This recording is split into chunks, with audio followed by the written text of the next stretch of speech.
Good evening and welcome to the Return Homestead. My name is Mike and my wife Marty and I homestead 50 acres in southeastern Kentucky.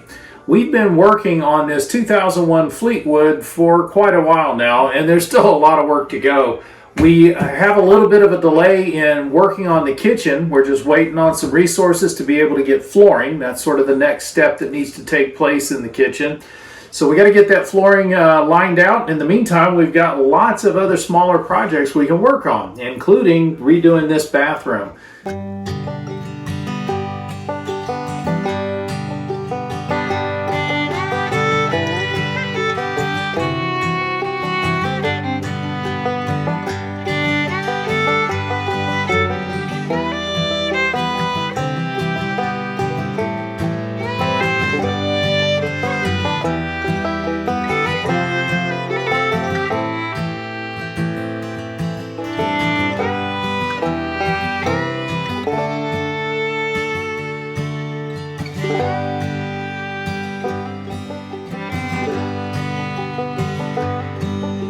So we had some issues in here initially. One of the first things that we discovered about this bathroom was that someone had installed the toilet without putting a wax ring on it. So that has been leaking into this subfloor. This subfloor was completely soaked when we pulled the linoleum up off of the floor, and it's going to have to be replaced. It was wet long enough that it's squishy. You can feel the different fibers in the surface of the wood. It's not a smooth piece of wood anymore. So these fibers are not going to hold together. They're eventually going to let go. So we got to cut this subfloor out. We're going to put some new subflooring in. It's going to be a little heavier than what's out in the hallway. So we're going to go from a 1/2 inch in the hallway to 3/4 of an inch of quality subfloor here in the bathroom. So we'll have to put in some sort of a transition when we do the flooring, but that's not that big a deal to do a little bit of a step down coming out of a room. We'll keep that all hidden underneath the door. This old pedestal sink, wow, it served a long life. This is the original construction. It's just paneling that's been stapled together, but it's held up. It's done a good job of providing us pedestal for the sink, but we're going to replace this. This is just not an attractive piece. So we're going to rebuild probably just some open shelving here that will hold a sink that we already have out in the barn. So we've already got the countertop and sink that we're going to install here, so we don't have to wait on that. So we're going to go ahead and move forward to get this replaced. And then we've got to deal with the walls. I think Marty's decided she wants to put the beadboard up on the walls. So that's what we're going to do there. We're going to pull the trim off. That's going to prevent us from having to worry about dealing with the different layers of paint and vinyl and everything else that's on these walls. I think we've painted them twice. They were already yellow when we got here, and underneath that is, of course, this lovely vinyl that was on the original wall. So with all of those layers to try to smooth out, it's probably easiest just to completely skin the whole thing. So we're going to clean that up and get some beadboard up on it. And then the tub and shower, we're pretty much going to leave as they are. We may buy some new fixtures for it, but for the most part, we're just going to leave it in place. That subfloor appears to be fine underneath there, so it's really just the subfloor here in the bathroom that we're concerned about. And so for today, all we're really trying to do is just get this sink pulled out of here. We've only really just gotten a start on it. I'm just beginning to take a look at the plumbing and figure out what I need to do to disconnect it without ending up with water all over the place. And so we got to get this sorted out, and that's what we're going to work on this evening. It's probably going to take several days just to get the tear out and some of the rebuild done, to figure out what we're going to do to build the new pedestal. We haven't actually designed anything yet. And I'll need to get the sink down out of the barn so that we can make sure we get the measurements correct. So come on along with us. This is going to be a project that's going to stretch out over a few days while we get this bathroom back shipshape. Well, we got the pedestal and the sink removed out of here. We got the base all cut away from the plumbing, and we've been able to evaluate this floor. It is definitely shot. We're going to have to replace the floor. So the next step would be to start getting this subfloor cut out of here. We're actually going to tear it out and replace it with fresh subfloor. Also got to pay attention to the plumbing and the ventilation, because this is a sheet metal vent stack. So this is the actual plenum that brings the cold and hot air up from the vent below. And then to get this subfloor out, I'm really not sure that there's any definitive way to do this. I'm really just going to start cutting it apart and ripping it off of the joist. Hopefully we can get it nice and clean around the edges. That'll make it easier to cut the new sheets. If everything is at least square when we cut it out, then we can cut square to go back in. But we're kind of playing this fast and loose here, just sort of hacking it apart one little bit at a time. So let's see if we can get this thing pulled out. As far as I can tell, there's no good way to remove this subfloor. You just start hacking it up, pulling it off of the joist as best you can. So I did a plunge cut. I've got a nice cut on this side. I'm going to cut all the way around. That's going to save me a lot of effort on the center of the floor, but the edges is still going to have to be done with an all-in-one. That's going to take a little bit of time to cut those things loose. But we got to get all the way out to the edge of the wall. I want to get the subfloor out as far as we can and as close as we can to the tub as well. So there's a little bit of cutting to do here.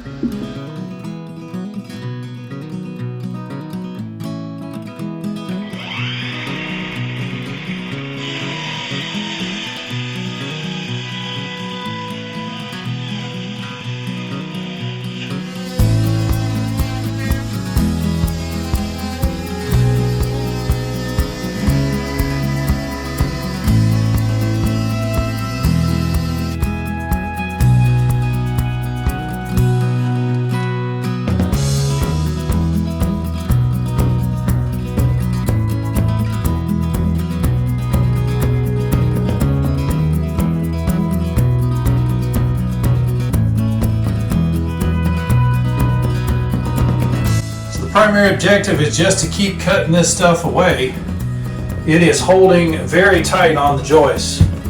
So any attempt to peel up the subfloor from the joist, the nails do not budge. So it's holding on real good, but it's just a matter of peeling this up a little bit at a time, making good cuts around the plumbing so that I don't end up ripping plumbing out. Not really sure yet how I'm going to get back around the plumbing, but we'll get that worked out when we go to put the new subfloor back in. We're making some progress. This is kind of tedious, cutting all this stuff loose.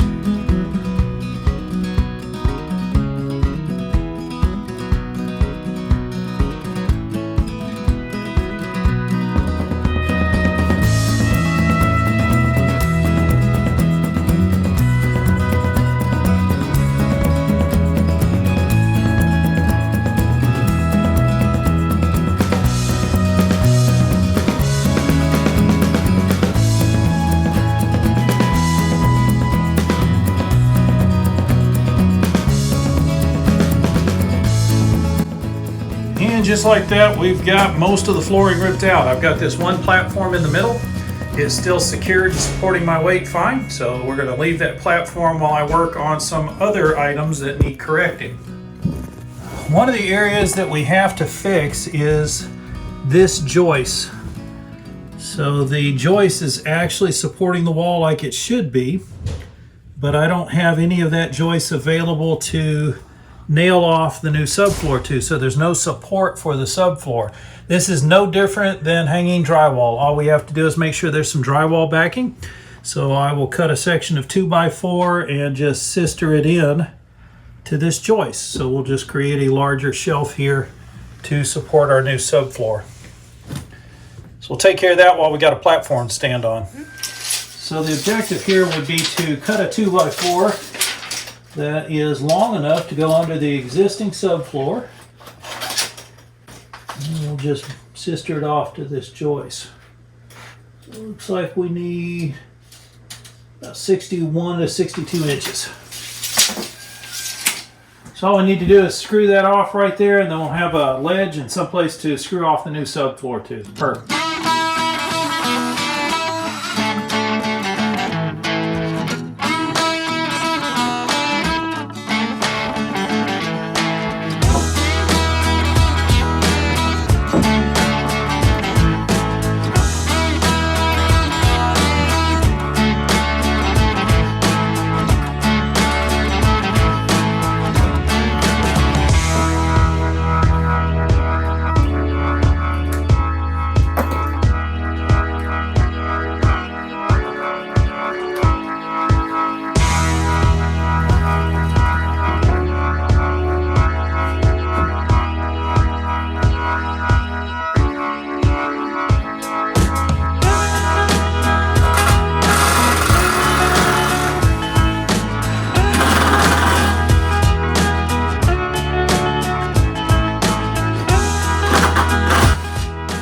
first one was easy to correct because the joist is right there under the wall, so I was able to sister this off to the joist.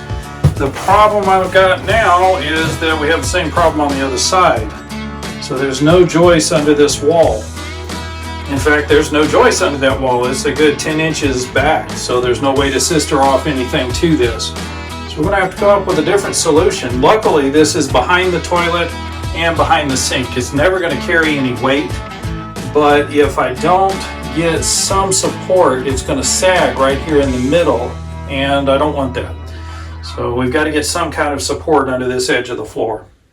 Well, you got to know when to say when. It's still kind of early in the evening. There's a lot more work we could get done. I'm not physically tired. I could continue, but I am starting to get a little mentally fatigued of dealing with all the numbers to get this subfloor cut. We only purchased one sheet of the subfloor, and I'd rather not purchase another one. They're $25 a piece. So I want to make sure we get all these cuts correct. I have all of the pieces cut out that need to lay in here, but I haven't accommodated the plumbing yet. And I don't want to make a mistake cutting out for the plumbing because I only get one shot at it. So I'm going to recognize that my brain's working a little bit slow this evening and I'm not dealing with this as effectively as I'd like to. So we're going to call this good for the day and we'll come back at it again tomorrow. We'll get these cut out and see if we can't get that floor laid in. Well, this is becoming a much more complicated project, and that's going to happen whenever you rip a floor up and start looking at plumbing and things underneath. There's always going to be complications you're going to have to figure out how to work around. We figured out the board on this side to support the subfloor. We figured out a board on the other side to support the subfloor. It doesn't need as much support, so we're able to just attach it to the subfloor itself. But we've got a big issue here with the toilet flange. When you assemble a drain for a toilet, you're gluing up everything along the main drain and then to the side drain that goes to the toilet, and you glue it up until you get to the flange. You don't glue the flange in. If you glue the flange in, you can't ever remove it. And that's what we're stuck with here now. This flange cannot be removed from the drain, and the drain is too short for me to make any cuts in it and be able to splice in a new flange. So I got to figure out how to make this work. So y'all give me a minute. I'm going to sort this out. All right, so we've gotten all of the old subfloor out, and I've cut the new subfloor into pieces, which is not ideal, but there's no other way to get it around the plumbing. I'm not going to disassemble all of the plumbing and pull it back through small holes. So I had to cut out the hole for the toilet flange, and then I cut that hole in half so I could work in the back side, wrapping it up underneath the flange, and then we'll just slip that front side piece in here. And then there's this little piece on the back side that goes around the water supply. And that is going to piece us out a little bit on the subfloor, but we're covering the joists, we're hanging and sitting on the joists, so we should be fine. And this part of the floor doesn't get a lot of foot traffic. This is just where the toilet sits, so nobody's going to be walking back there anyway. Let's get the rest of this floor in. And just like that, we've got brand new subfloor down in the bathroom. And it wasn't just like that. There were a lot of small problems that we had to solve along the way, including one of the joists that rises up about 1/4 of an inch more than the other joists. So it creates a little bit of a rock when you first put the subfloor down on it. If you step on one side and then the other, it rocks back and forth. But there wasn't a whole lot of good ways that we could correct that. I could go and get a hand plane and sit here and plane this down until it was level with the other joists. But chances are I'd just end up with a joist that looked like a roller coaster when I was done. So the easiest thing to do is just go ahead and screw the subfloor down. We're going to use the same flooring that we used in the master bathroom, and that flooring does have a bit of flex in it, so I'm not concerned about the little bit of rise in the floor. One of the things that I noticed as we finish this floor up is that we no longer have any deflection. These two joists are actually too far apart. They should only be 16 inches or more like 22 inches. And that does create a little bit of a soft spot right here in the middle of the floor. Not sure why it was built with that joist off center, but it did create a small problem. The newer OSB though is a lot tighter, and so it's not got any deflection in it between those two joists.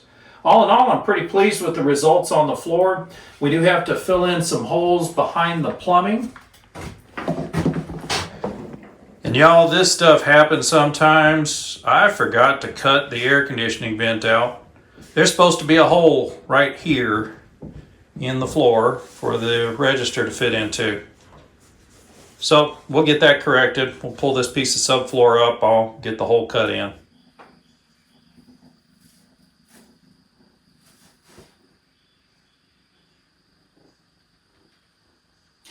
And once the subfloor is solid and tight, then we can go ahead and put the tile down on the floor. It moves around underneath the flange and around the plumbing pretty much the same way that the subfloor did. So it only takes about an hour to lay a floor this size. There are a few cuts that you have to make, and you've got to be delicate about going around the plumbing, especially when you're limited on a resource. So we were limited on the number of tiles that we had. We were able to finish this floor with one tile left over, which is exactly what you're looking for.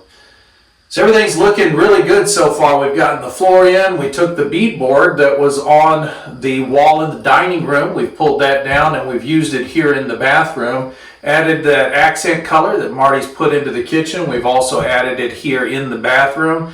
That's going to make up a little bit for the fact that the white of this tub is not exactly a pure white. It's really more of a cream color, and it doesn't match with what we've done in the rest of the bathroom. But by the time we hang a shower curtain across this, you'll never know the difference. And I pulled up that piece of subfloor and we cut the air conditioning vent in it. Also cut through the tiles as we were laying those. We do appreciate you joining us on the Return Homestead today. If you haven't subscribed to the channel yet, please take a moment to do so. While you've got that window open, hit that thumbs up button if you don't mind. That's going to let the algorithm know you enjoyed the video, and that way they'll share it out with more people. Please come and join us again as we try to encourage you to return to the land, return to labor, and return to life. We'll see you next time.